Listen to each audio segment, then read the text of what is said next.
হচ্ছিলাম স্যার, কোনো ব্যক্তির বিরুদ্ধে যদি মামলা থাকে সেই ব্যক্তি বিদেশে যাইতে পারবে কিনা স্যার? ধন্যবাদ। মামলার ধরনটি আগে বুঝতে হবে। মামলাটি কি ফৌজদারি নাকি দেওয়ানি? যদি দেওয়ানি মামলা থাকে সে বিদেশ যেতে পারবে। এবার আসি ফৌজদারি। ফৌজদারি মামলা থাকলে সে কি চিকিৎসার জন্য যাবে, নাকি ওয়ার্ক পারমিটে যাবে, নাকি ভ্রমণে যাবে? যদি চিকিৎসার জন্য থাকে এবং ভ্রমণের জন্য হয়, সেক্ষেত্রে মামলা থাকলেও সে যেতে পারবে। এখন ফৌজদারি মামলার ক্ষেত্রে আরেকটি বিষয় আছে যে মামলাটি কি বিচারাধীন নাকি তদন্তাধীন, নাকি তার জন্য আদালত থেকে কোনো নিষেধাজ্ঞা আছে।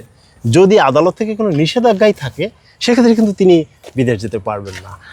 আর যদি তার বিরুদ্ধে কোনো নিষেধাজ্ঞা থাকে কিংবা তিনি ওয়ার্ক পারমিটে দেশের বাইরে যেতে চান, পালিয়ে যেতে চান, সেই সব ক্ষেত্রে অবশ্যই পুলিশ ক্লিয়ারেন্সে যখন দিবে তখন তাকে আটকে দেবে। আশা করি আপনি প্রশ্নের উত্তর জি, বুঝতে পেরেছেন। Thank you sir. আপনাকে অসংখ্য ধন্যবাদ।